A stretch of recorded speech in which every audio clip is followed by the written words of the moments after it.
Hi student, I welcome back all of you to my another session of my videos।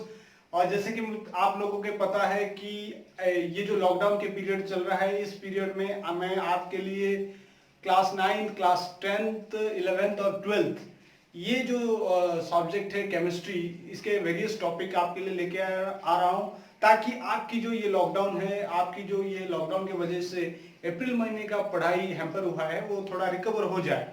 तो आज की जो topic मैं लेके आया हूँ, आज की टॉपिक होगा क्लास 9 के बच्चों के लिए एक बहुत ही बेसिक चैप्टर, ये बहुत ही इंपॉर्टेंट चैप्टर और केमिस्ट्री से, और चैप्टर का नाम है मैटर इन आवर सराउंडिंग।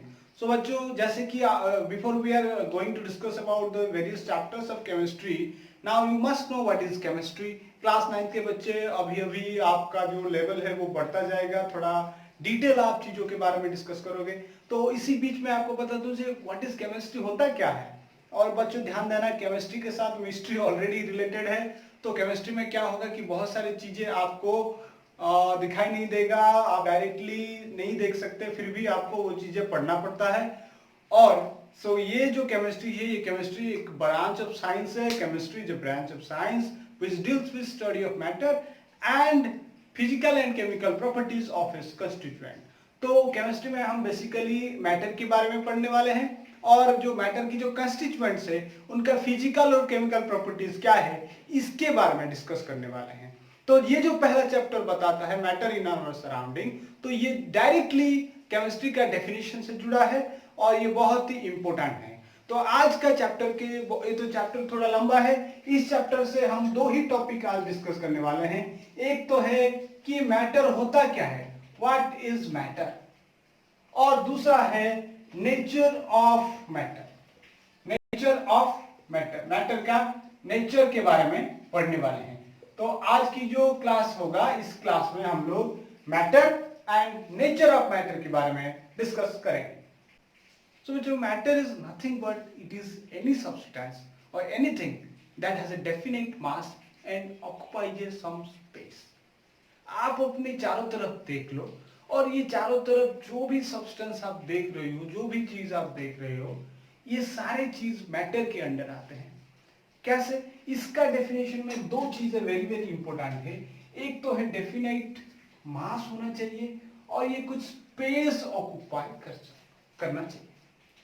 ये जो मैंने इरेजर पकड़ा है, तो ये जो इरेजर, इसका एक डेफिनेट मास है, और ये कुछ स्पेस ऑक्युपाई करता है, इसलिए ये मैटर है।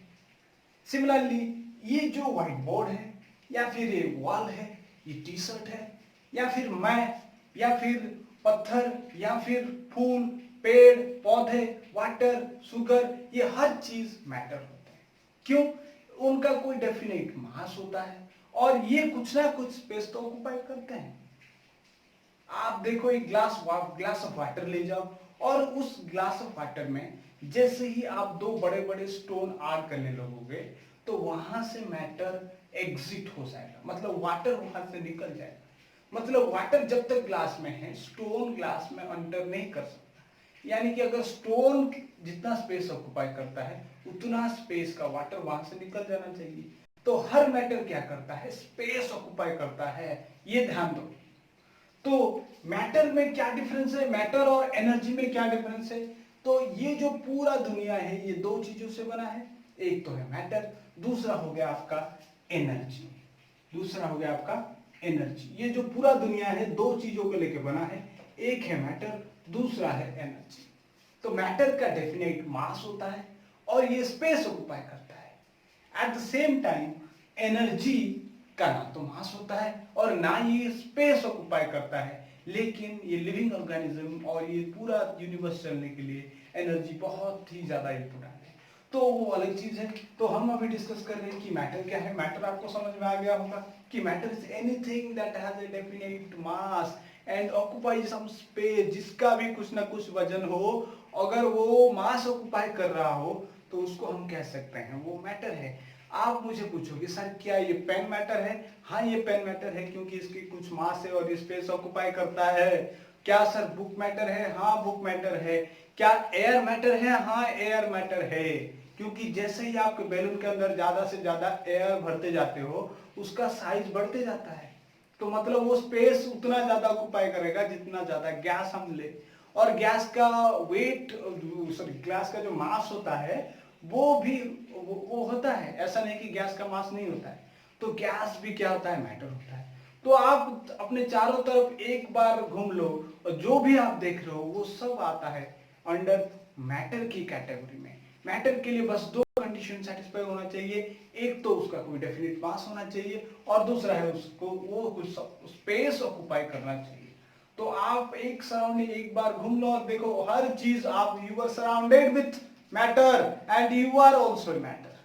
आपका जो बॉडी है, आपका जो फ्लैश है, आपका जो हेयर है, आपका जो जो भी है, आपका बॉडी पूरा मैटर से बना हुआ है।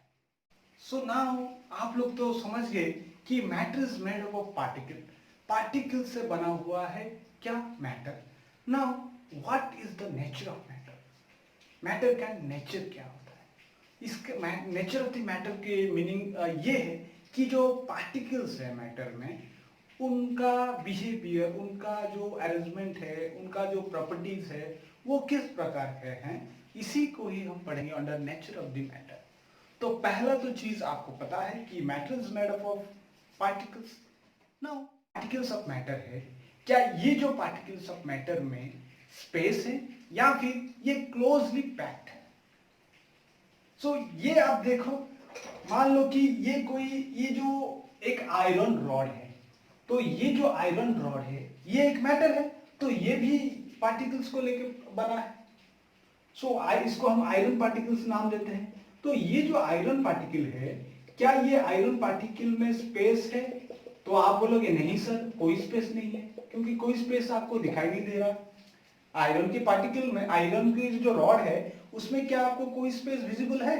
नहीं। तो आप बोलोगे नहीं सर कोई स्पेस नहीं है, पर ये सच नहीं है। मैंने पहले ही बताया कि chemistry is full of mystery.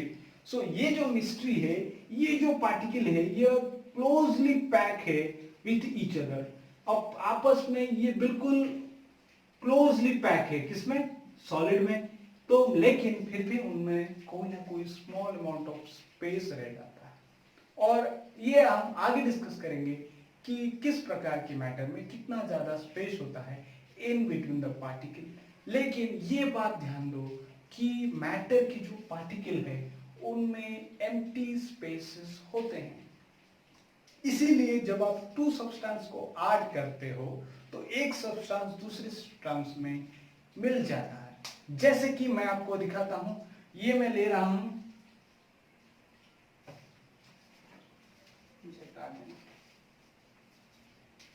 ये जो ग्लास है, ग्लास ऑफ वाटर है, अगर इसमें मैं डेटॉल की एक ड्रॉप ऐड कर लूं तो देखो क्या हो रहा है। ये धीरे धीरे क्या कर रहा है, धीरे धीरे ये जो मैटर है डेटॉल, वो वाटर में यूनिफॉर्मली डिस्ट्रीब्यूट हो रहा है। आप देख सकते हो धीरे धीरे धीरे व्हाइटी क्लाउडीनेस अपीयर हो रहा है। सो दिखाई दे रहा है सबको, धीरे धीरे क्लाउडीनेस। इसका मतलब ये है, इससे हम ये समझते हैं कि वाटर की जो पार्टिकल्स थे, वाटर के पार्टिकल में जो एम्प्टी स्पेस थे, वहां पर मैंने जो डेटॉल ऐड किया, डेटॉल के पार्टिकल धीरे धीरे उस एम्प्टी स्पेस को ऑक्युपाई करते हुए नीचे की तरफ जा रहे हैं।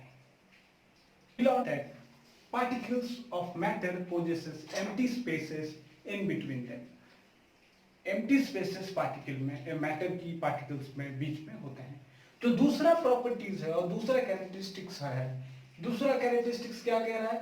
Particles of matter continuously moving. सच नहीं लग रहा ना ये? एक ग्लास ऑफ वाटर अगर मैं लूं तो वाटर में जो वाटर की जो पार्टिकल्स है, वाटर एक मैटर है, उनमें जो पार्टिकल है वो कंटिन्यूअसली मूव कर रहे हैं। ये बात आपको दिखाई नहीं दे रही, ये इनविजिबल है, फिर भी ये चल रहा है। आप ये एक्सपेरिमेंट जरूर कीजिए। अगर आप एक ग्लास वाटर लीजिए और उस ग्लास वाटर में एक ड्रॉप इंक ऐड कर दीजिए, आप देख सकते हो कंटिन्यूअसली इंक का जो ड्रॉपलेट्स है वो धीरे धीरे धीरे धीरे पानी की चारों तरफ अच्छे से इंटरमिक्स हो जाएगा। तो मतलब ये है कि जो water as well as ink की जो पार्टिकल है वो कंटिन्यूअसली मूवमेंट कर रहे हैं, और इस वजह से एक सब्सटेंस दूसरे सब्सटेंस के साथ घुल मिल जाता है। तो ये जो प्रॉपर्टीज ऑफ मैटर है इसको हम डिफ्यूजन भी कहते हैं। तो व्हाई डिफ्यूजन ऑकर्स, अगर आपको क्वेश्चन पूछा जाए कि डिफ्यूजन क्यों होता है, डिफ्यूजन इसलिए होता है क्योंकि particle of matter are constantly moving. तो डिफ्यूजन, यहां से आपका एक इंपोर्टेंट टर्म आ गया। डिफ्यूजन क्या है? डिफ्यूजन क्या है? डिफ्यूजन आप डेली देखते हो, जब भी आप अगरबत्ती जलाते हो, अगरबत्ती के जो पार्टिकल है आपने उस रूम के कोने में लगा दिया और वहीं जो उसका जो स्मेल है वो रूम के बाहर तक आ गया। कैसे आ गया? इट इज बिकॉज जब आप अगरबत्ती लगाते हो तो अगरबत्ती की जो फ्रेगमेंट्स के जो मॉलिक्यूल होते हैं वो कंटिन्यूअसली स्पॉन्टेनियसली आपकी ओर मूव कर रहे हैं, चारों तरफ मूव कर रहे हैं, ये अपने आप हो रहा है। तो इस प्रोसेस को हम कहते हैं डिफ्यूजन। सो डिफ्यूजन क्या है? Diffusion is the spontaneous diffusion is the spontaneous flow. ये होता है स्पॉन्टेनियस फ्लो ऑफ मॉलिक्यूल्स। ये क्या होता है? Spontaneous flow of molecule of a substance from one part two another part.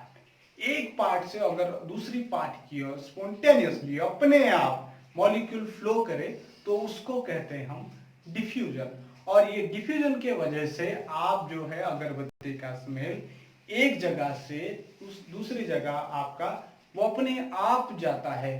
और उसी प्रकार से अगर आप एक इंक ड्रॉपलेट ऐड कर दो वाटर में, वो अपने आप मिक्स हो जाता है। तो इसको हम कहते हैं डिफ्यूजन। और ये जो movement of particles of matter होते हैं ये टेम्परेचर के ऊपर डिपेंडेंट होते हैं। हम जितना ज्यादा कोई सब्सटेंस को हीट करते जाएंगे उसका अंदर जो पार्टिकल है वो उतना तेजी से मूवमेंट करने लगेगा। और आपको पता है कोई सब्सटेंस अगर मूवमेंट कर रहा है तो उसके पास कौन सा एनर्जी होता है? होता है काइनेटिक एनर्जी। क्या होता है? Kinetic energy. तो with increase in temperature, temperature increase होने के साथ kinetic energy of a substance increase होता है। तो दूसरा पॉइंट में हमने क्या सीखा कि particle of a matter is continuously moving. कोई भी सॉलिड सब्सटेंस ले लो, ये एक सॉलिड मैटर है, आप बोलेंगे सर इसका पार्टिकल तो मूवमेंट नहीं कर रहा है। कर रहा है, ये वाइब्रेटरी मोशन कर रहा है जो आपको आप ऑब्जर्व नहीं कर सकते। ये मैंने बोला कि बहुत सारी चीजें केमिस्ट्री में आप नहीं देख सकते। इसी प्रकार सॉलिड सब्सटेंस में भी पार्टिकल मूवमेंट करता है लेकिन वो विजिबल नहीं है, और लिक्विड में भी विजिबल नहीं है। लेकिन गैस में आप फील कर सकते हो कि गैसेस पार्टिकल एक जगह से दूसरी जगह मूवमेंट कर रहे हैं। तो ये बात आप ध्यान दो कि particle of matter are continuously moving, और इसी के लिए क्या होता है? डिफ्यूजन होता है। तो डिफ्यूजन क्या होता है? Diffusion is the spontaneous flow of molecules of a substance from one region to other region. और तीसरा पॉइंट हमने यहां से क्या सीखा कि जितना ज्यादा टेम्परेचर इंक्रीज करेंगे मैटर का, पार्टिकल्स का मूवमेंट उतना ज्यादा बढ़ेगा और काइनेटिक एनर्जी उतना ज्यादा बढ़ेगा। Now the third characteristics is particle of matter possess inter particle force of attraction. समझ आ रहा है? तो मतलब पार्टिकल जो होते हैं मैटर के, उनमें फोर्स ऑफ अट्रैक्शन होता है। एक पार्टिकल दूसरे पार्टिकल को अट्रैक्ट करता है। इसीलिए तो अगर मैं आपको आयरन रॉड दे दूं और एक चॉक पीस दे दूं तो आप इजीली किसे ब्रेक कर सकते हो? आयरन रॉड को नहीं, चॉक पीस को आप इजीली ब्रेक कर सकते हो। तो इसका मतलब ये है जो चॉक पार्टिकल्स है उनमें जो फोर्स ऑफ अट्रैक्शन है वो कम है, लेकिन वो आयरन रॉड है उसमें फोर्स ऑफ अट्रैक्शन ज्यादा है। वैसे ही अगर मैं वाटर क्या करता है? इजीली फ्लो कर लेता है एक पॉइंट से दूसरे पॉइंट पर, लेकिन क्या एक आयरन रॉड अपने आप फ्लो करता है? नहीं। क्या ये डस्टर अपने आप फ्लो कर लेगा? नहीं। क्या ये पेन अपने आप एक जगह से दूसरी जगह फ्लो कर लेगा? नहीं। मतलब inter particle force attraction particle को एक जगह एकजुट करके रखता है। The interparticle force of attraction present in the particle of a matter sustain the matter in a particular position. Matter को एक ही जगह रखने में ये क्या करता है, inter particle force of attraction responsible है। और ये inter particle force of attraction जितना ज्यादा रहेगा वो सब्सटेंस उतना ही ज्यादा रिजिड होगा। रिजिड मतलब स्ट्रांग होगा। इसलिए आयरन रॉड बहुत ही स्ट्रांग है, क्योंकि इंटर पार्टिकल उसका जो छोटा छोटा इनविजिबल दिखाई ना देने वाले पार्टिकल है उनमें जो फोर्स ऑफ अट्रैक्शन है वो ज्यादा है। इसीलिए तो वो उसको ब्रेक करना बहुत मुश्किल होता है। तो क्या ये बात आपको समझ में आई कि particle of a matter possess strong intermolecular force of attraction. बच्चों, आज की जो ये वीडियो लेसन है, आज की वीडियो लेसन में हमने अबाउट मैटर की डेफिनेशन के बारे में पढ़ा and there are various nature of matter के बारे में पढ़ा, basically the particles of the matter के बारे में। So the particle of the matter में हमने ये पढ़ा कि the particle of matter possess empty spaces between them. The particles of the matter are always in a state of motion. उन motion की स्टेट में है, वो continuously मूव करते हैं। और in the third point we discussed that particles of matter possess interparticle force of attraction। उनमें force of attraction होता है। और इसके साथ ही साथ जो एग्जाम के पॉइंट ऑफ व्यू में बहुत ही इंपॉर्टेंट है, अबाउट डिफ्यूजन हमने पढ़ा, about kinetic energy and how it depends upon temperature, इसके बारे में पढ़ा। सो ये आज का जो लेसन है, आई होप कि आप लोगों को समझ आया होगा।